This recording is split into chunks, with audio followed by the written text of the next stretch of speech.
Estamos de volta e para você que ligou a TV agora, hoje nós estamos recebendo Rafael Medeiros, especialista em gestão do tempo. Então vamos continuar com o nosso bate-papo.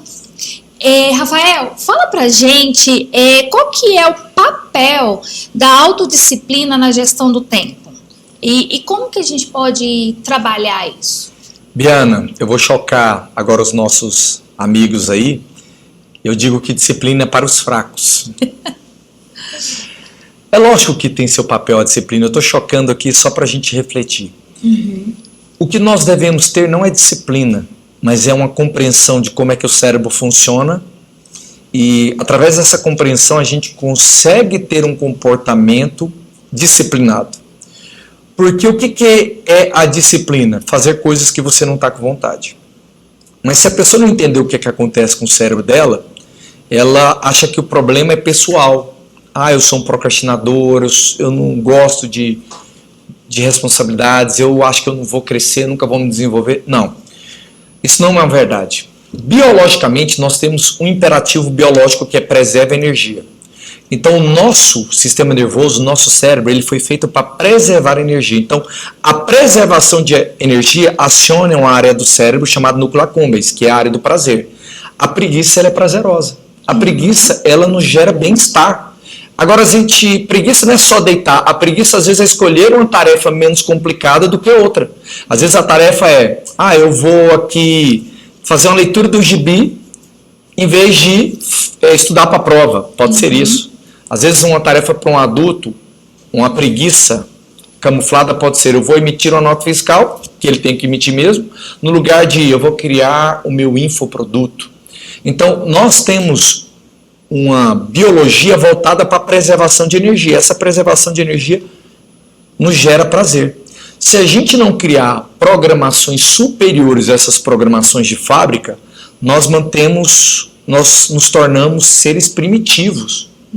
Então, quais são essas outras programações? Nós precisamos entender que a disciplina é a capacidade de disciplinar o nosso desapontamento emocional diante de uma boa priorização. Ou a disciplina é a capacidade de governar ou priorizar uma tarefa mesmo diante do desapontamento emocional. Por que a gente procrastina, Biana? Porque é a emoção que surge dentro de nós, diante da tarefa que a gente tem que fazer agora, às vezes não é uma emoção que a gente queria. É uma emoção estranha. É uma emoção que ela tem um baixo estímulo. E aí o nosso cérebro fala, por que você está tendo esse baixo estímulo? Bora ser feliz. Aí o cérebro traz uma tarefa de fuga mais superficial, que ela é mais agradável, você substitui a boa priorização, que é um pouco menos agradável, por outra tarefa mais superficial. Então, o que é a indisciplina ou a procrastinação? É a fuga de um estado emocional de desconforto para fazer uma tarefa, para estudar, para ler um livro, para ir para a academia, para fazer um esporte, para lavar a louça, para ajudar seus pais. Isso é com todos nós, isso se prolonga para a fase adulta. Então, quanto mais os nossos filhos, os jovens, as pessoas souberem trabalhar com controle inibitório, que tem a ver com o córtex pré-frontal, essa área aqui atrás da testa se chama córtex pré-frontal, que tem a ver com análise, tem a ver com avaliação, tem a ver com controle inibitório. O que é controle inibitório? Fazer coisas que eu não estou com vontade de fazer, mas se elas são importantes, então eu vou fazer. E eu vou deixar de fazer coisas que eu quero fazer, mas não são boas. Só que o córtex pré-frontal, Biana, ele só desenvolve completamente até os 23 anos de idade. Então também é uma ilusão a gente achar que os nossos filhos vão ter controle inibitório sobre todos os comportamentos do dia a dia. Não, o que nós devemos fazer é ir trazendo melhorias contínuas, faseadas de acordo com a idade deles. Então, essa é a ideia. E como que eu posso lidar com essa procrastinação? Tem alguma estratégia, alguma coisa que eu possa estar fazendo para lidar com ela diante do contexto da gestão do tempo? Sim, a procrastinação vem do grego acrasia, que significa ir contra o seu melhor julgamento. Procrastinação também vem do latim procrastinare, que é deixar para além do amanhã. Então, um procrastinador é alguém que sabe que tem que fazer algo, mas ele não faz, ele vai contra ele mesmo. Ele sabe que fazer um exercício físico é importante, só que ele está no sedentarismo. Ele sabe que precisa criar conexão com os filhos, sair com os filhos, levar os filhos para uma praça, mas é mais fácil dar o celular para os filhos. Ele sabe, no caso de um jovem, que ele deveria fazer a tarefa, mas às vezes ele não faz. No caso de um jovem, quanto mais nova é uma pessoa, quanto mais infantil ela é, mais os pais têm esse papel de fomentar o desenvolvimento do controle inibitório na vida das crianças. É como se os pais fossem um córtex pré-frontal das crianças, enquanto elas não têm córtex pré-frontal. Então eles vão ajudar essa criança a ter ciclos de concentração, a ter ciclos de descanso, ensinar essa criança a se alimentar bem, a fazer um exercício físico, a brincar, entendeu? A não ficar muito tempo na tela, porque o excesso de tela traz entropia psíquica. O excesso de telas, ele produz um desequilíbrio dopaminérgico do seu sistema dopaminérgico. O nosso cérebro, Biana, ele foi feito para lidar com a dopamina, que é o neurotransmissor do prazer, da expectativa de coisas novas, então reels novos, né? Ele foi criado para lidar com a dopamina tônica. A dopamina tônica é uma liberação faseada, espaçada, com espaços alongados. Então eu tenho uma experiência de prazer agora, e aí eu passo horas sem essa experiência até que eu tenho uma outra experiência de prazer daqui a horas. O seu cérebro e o meu foram feitos para lidar com a dopamina tônica. Os jovens hoje, e os adultos também, estão treinando o cérebro para ser exposto à dopamina fásica, que é a liberação de dopamina em microespaços de tempo. É tanta liberação de dopamina que quando eles vão para um contexto com baixo estímulo, eles ficam anedônicos. A anedonia é a doença do século atual. O que é a anedonia? É a incapacidade de uma pessoa ter bem-estar em coisas que têm pouco estímulo, porque ela viciou o cérebro com superestímulo. Eu não tenho mais prazer de estar com os meus pais. Por quê? Porque eu preciso varar a noite jogando Counter-Strike com os meus colegas. Eu preciso varar a noite jogando jogos com os meus amigos. Eu preciso... e aí isso tudo vai se caminhando para o futuro, inclusive. Né? O nosso público que está nos vendo, a maioria são adultos? Sim. 100% ou tem jovens também? Temos jovens também. Então tudo isso, o nosso cérebro ele tem que lidar com essa dopamina tônica. E aí os pais entram nisso, colocam limites, enriquecendo o ambiente, trazendo novas opções para os filhos, criando desafios com os filhos, jogando jogos com os filhos, fazendo o momento da degustação de novos alimentos, de novas receitas com os filhos, interagindo com eles participando. Então tudo isso vai ajudando ao jovem, à criança, a vencer a procrastinação, porque a procrastinação é a dificuldade de lidar com o intervalo entre as dopaminas. E a gente vê o tanto que isso está sério, né? Todos os convidados que eu tenho falado sempre está trazendo essa realidade que está refletindo em todas as áreas. Em todas as áreas, né?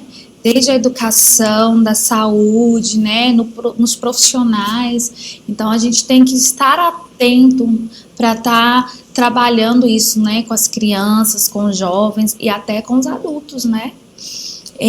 Rafael, vamos falar um pouquinho de quais são as habilidades que a gestão do tempo mais impacta no sucesso acadêmico a longo prazo. Então eu vou começar agora, igual você começou com as suas filhas, né? Como que essas habilidades vão impactar lá na frente, né? A gente está falando de ganhos, né? Também ter uma gestão de tempo vai ter muitos ganhos. O que esses jovens estão sendo treinados? Estão sendo treinados a receberem uma reputação de que são confiáveis. A reputação mais importante que uma pessoa pode receber no mercado de trabalho é de que as pessoas confiam nas entregas delas. Pode passar para o João, porque ele entrega. Pode passar para a Carla, porque ela... Não, mas tem o Mário ali que tem mais tempo. Não, passa para a Carla, porque ela tem uma estrutura, um jeito, uma metodologia para lidar com o que chega.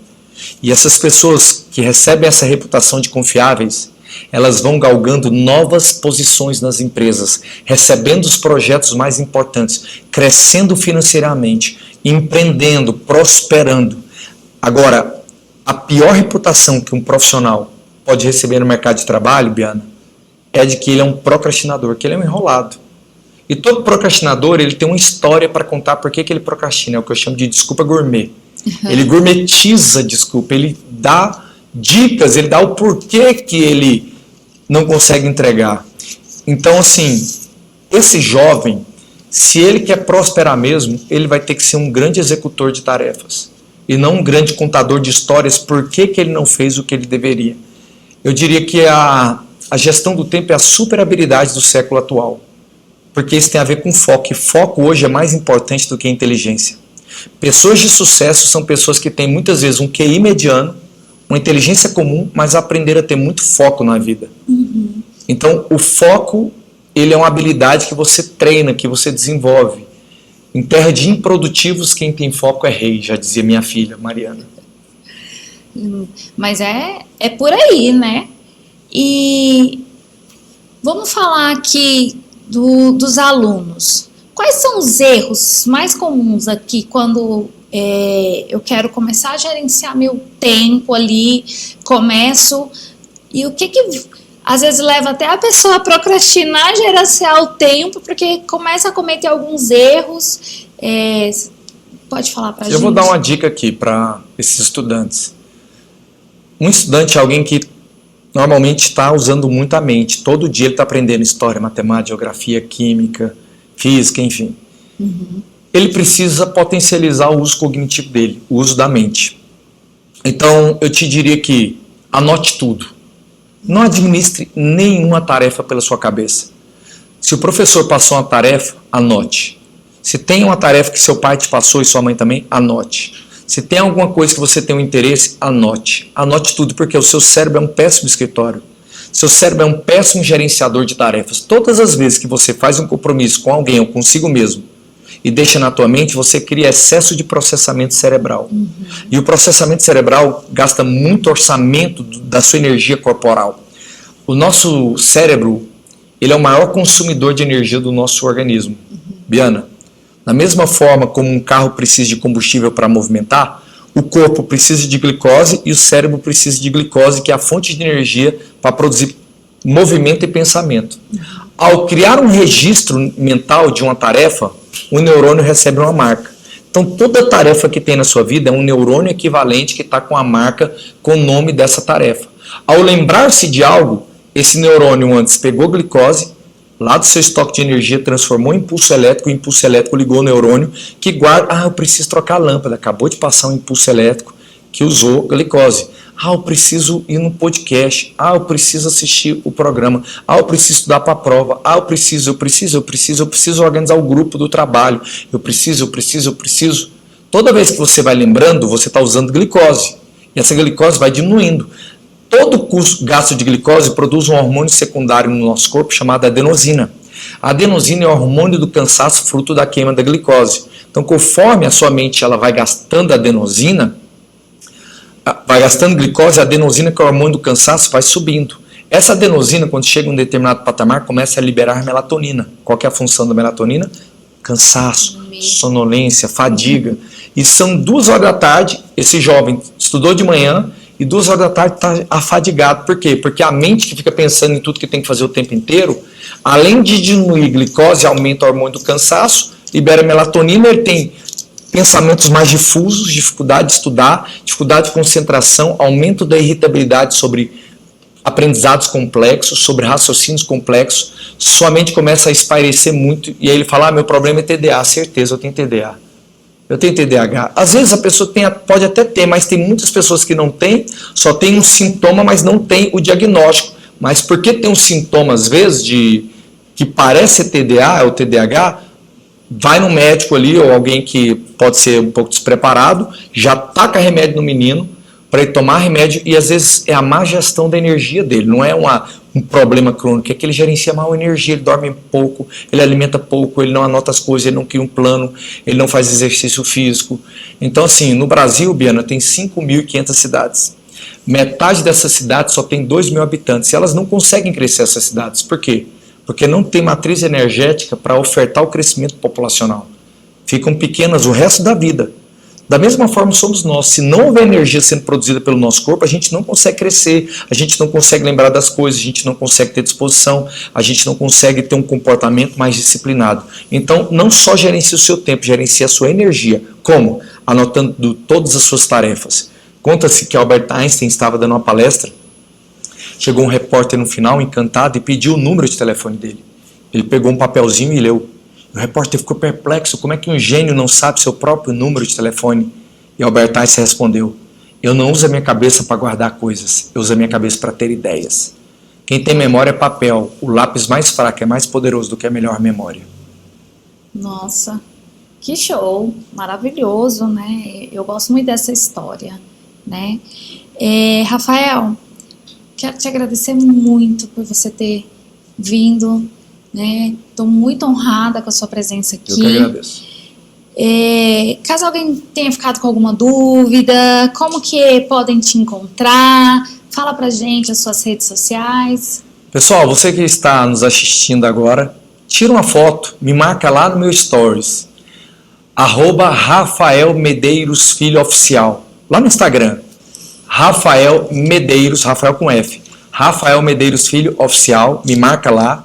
E esse é meu Instagram. Você também pode encontrar o Instagram da minha esposa, que é só sobre gestão do tempo para mulheres, Carol Prudente Medeiros. É isso aí. Muito obrigado, Biana. Obrigado, teve alegria. Um grande abraço. Obrigada novamente. A gestão do tempo é um componente fundamental para um aprendizado eficaz. Em um mundo repleto de distrações e demandas, concorrentes à habilidade de organizar e priorizar atividades torna-se essencial para o sucesso acadêmico e pessoal. Quando os alunos conseguem gerenciar seu tempo, têm a oportunidade de explorar o conteúdo de forma mais profunda e significativa. Isso permite uma compreensão mais sólida e uma retenção maior do conhecimento. Uma boa gestão do tempo ajuda a evitar a sobrecarga de tarefas e a procrastinação, fatores que frequentemente geram ansiedade. Ao planejar adequadamente, os estudantes se sentem mais no controle e preparados para enfrentar os desafios. A prática de gerir o tempo ensina habilidades valiosas como organização, disciplina e autoeficácia. Essas competências não apenas beneficiam o aprendizado, mas também preparam os alunos para o futuro no mercado de trabalho. É importante que os alunos aprendam a definir metas claras e alcançáveis. Isso os ajuda a direcionar seus esforços e a medir seu progresso. Ensinar técnicas de planejamento, como o uso de calendários e listas de tarefas, permite que os alunos visualizem suas obrigações. Identificar prioridades ajuda a focar no que é mais importante. Introduzir métodos como a técnica Pomodoro, que envolve blocos de estudos seguidos de breves intervalos, podem aumentar a produtividade e manter o foco. Criar um ambiente propício ao estudo, livre de distrações, é crucial. Isso pode incluir um espaço específico em casa ou horários determinados para estudo. Incentivar os alunos a refletirem sobre sua gestão do tempo e a ajustarem suas estratégias conforme necessário é vital. O que funciona para um estudante pode não funcionar para outro. Professores e pais devem atuar como modelos de boas práticas de gestão do tempo. Oferecer suporte e orientação pode facilitar a adoção dessas práticas pelos alunos. Em resumo, a gestão do tempo é uma habilidade essencial que não só aprimora o aprendizado, mas também prepara os alunos para enfrentar os desafios da vida. Ao implementar estratégias eficazes, educadores e pais podem ajudar os jovens a se tornarem aprendizes mais autônomos e confiantes. E o nosso programa vai ficando por aqui. Agradeço a sua audiência e companhia. Convido você para estar conosco novamente na semana que vem, aqui na TV Alegria, a partir das 19 horas. Baixe já o aplicativo TV Alegria em qualquer dispositivo com internet e a gente se vê aqui para mais um tema, mais aprendizado. Até semana que vem.